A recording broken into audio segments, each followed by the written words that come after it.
Hello, I'm Toycat and welcome back to another video. Today I'm going to be explaining exactly what a redstone clock is for Minecraft Xbox and Minecraft PlayStation.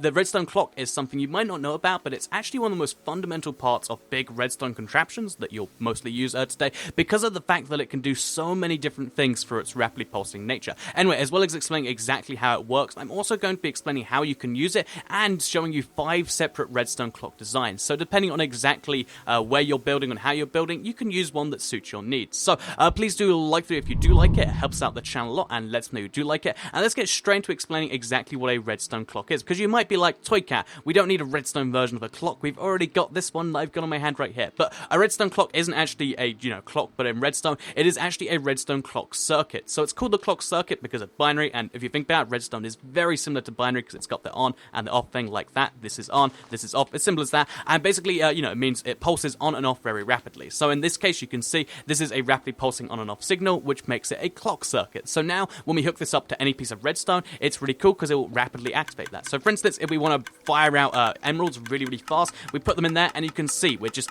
spewing them out like crazy. We'll be gone from the 20 emeralds very, very fast. And this is useful for a whole bunch of things, whether you want to fire arrows at your enemies or do stuff like that. But you can also use it for stuff like songs. As you can see, you've got your steady beat going on here. And you do it for a whole bunch of other things. So let's just show you one more example. We've got the sticky piston. If you want to make a rapidly going up and down piston, which means this happens, which is really cool and weird, then you can do that too using a redstone clock. A whole bunch of different things you can use. But yeah, that's basically the idea for redstone clock, rapidly on and off. And the first design I wanted to show you for this is this one right here. So let's just remove it. Oh, actually, we need to get the let's get the smooth sandstone now. Let's just remove it and let's build one again. So what you want to do is you want to have 4 bits of sandstone in the middle here. This is probably the biggest design, but it's also, in my opinion, the coolest looking, so that's why I'm showing you this one first, because this gets you the basic idea going on, because basically you want to have redstone around the outside like this, and then kind of loop it around like this. So it looks like it would be a full circuit if there were blocks around here, but of course there isn't. And then on the top here, you want to have 4 bits of redstone like so. So what this causes is the redstone is going on and off so rapidly in so many different ways that it creates this very, very fast pulse. I mean, it's very fast, and it is really, really cool. And of course, this means you can also take it off in 4 directions if you want to, which means you can have 4, it's kind of like 4 for the price of 1, but in different directions. So if you are going to be using a lot of them, this is the best one. Or if you just want it to look like this, I think this is the best clock. But there are much, much more efficiently placed clocks, and I'll be showing you those later. So I just thought this was something worth showing off. And let's move on to number 2, which is the most compact one. So in case you're like, Toycat, this is way too bulky. When I want to activate my dispenser, I don't want it, activate my dispenser, I don't want it to be so close to stuff. So if you want to use a dispenser in a much better way, you just have to have something that is 4 blocks and then a lever attached. So much easier than, I think this is like 16 blocks because for the redstone, but lots and lots of blocks there. This is much easier because all this is a comparator.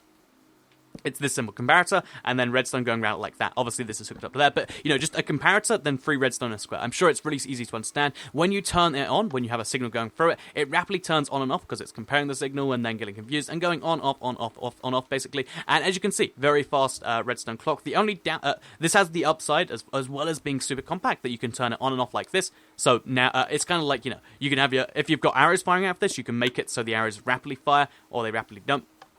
That's something you can totally do. But yeah, that's those are your options with this, and that's that. That's one of the rapidly firing ones, and it's also one of the most compact. So just something worth bearing in mind. If you want a super compact design, this is the one you use. And let's move on to the next one, which is a little bit, it's a little bit less compact, but in exchange for that, you get the fact that it actually can be changed in duration. So that one was just very fast, and it requires a comparator, which not necessarily it has. This one can actually be changed in length, because basically it's got a repeater in there instead of comparator. So now when you turn this one on with the lever on the side here, as you can see, it powers around really, really fast. I can actually slow it down like that, so it's a little bit slow between alternating. And if we really wanted to, we could throw a few more repeaters in there. Let's just throw in this many.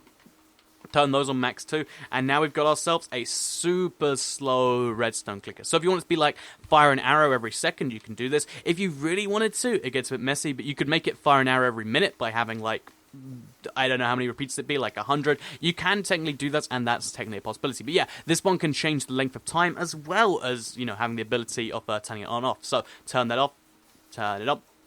And just in case you're confused here, the redstone goes round the circuit, goes into the block, goes onto the torch, and goes round like that. That's how this works, and having this on will keep the circuit going, and having it off will stop anything getting through, just so you are entirely sure there. So next up we have one that, honestly, it works strangely, and it works extra especially weird on the console, and it's something I thought was worth pointing out, because obviously if you play Minecraft console, if you don't, then this is slightly different, then it's one of those like almost exclusive things, because for some reason, on the PC, if you have 2 blocks like this is how you make this work perfectly. But if you do this on console, the redstone will eventually die out, and it doesn't work as a clock, it just works as a temporarily on signal. But if you instead have 3 blocks on, so if we just remove that block there and it's have 3 blocks, it will rapidly alternate like before. So if you want to have, this is the most vertical compact one, because it only uses 1 block and then 3 blocks above it, and then some torches around here. It is really, really compact, and it can activate the signal really, really fast, like so. So this is the design I use for my XP machine. If you wonder what the XP machine is, it's over here.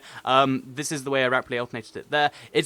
I kind of like it because it pokes out to the side like this. But yeah, that's how I activated that. Just in case you're wondering, you have seen this before if you've seen my other videos. So yeah, that's this one. Like I said, works differently on console and PC for reasons I have no real understanding of. But yeah, something worth pointing out. Anyway, let's show you the last one, which we'll build from scratch just here.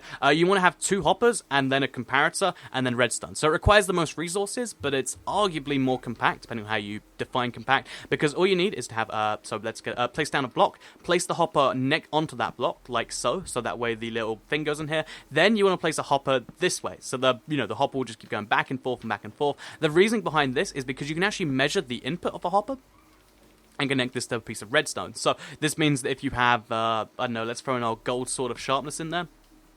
It'll quickly go from one hop to the other, pretty quickly actually, and you can see that activates the redstone on, off, on, off, on, off. So this isn't the fastest, this isn't, it's arguably not the most compact, but this is definitely the most fun, because it's being powered by a sword going in and out, and this means you can say that your system is powered by carrots, because the carrot going in and out and in and out is actually what causes this. I just think it's really cool that you can power, a clock with carrots, and if you think that's true too, then this is the one for you. But yeah, that is 5 redstone clocks designs. I hope you did enjoy. I hope one of these is like, oh, I'm going to totally use that, or I hope the explanation in general does help you. Like I said, there's so many cool things you can use this for, and for me, this opened the world of redstone designs, and when I do more of these, I'll be sure to use these and things. So let me know what your use for redstone clocks are, if you did just discover them, if you've known about them for a while. Let me know what your favorite use is in the comments down below. Otherwise, please do like the video if you do like it. It helps out the channel a lot and lets me know you do like it. Otherwise, share the video if you really liked it, and subscribe if you're new around here. I make videos like this every single day on my channel about Minecraft console in general, and just, giving you cool facts that you might enjoy for Minecraft. Thank you for watching the video, and I'll see you all in the next one.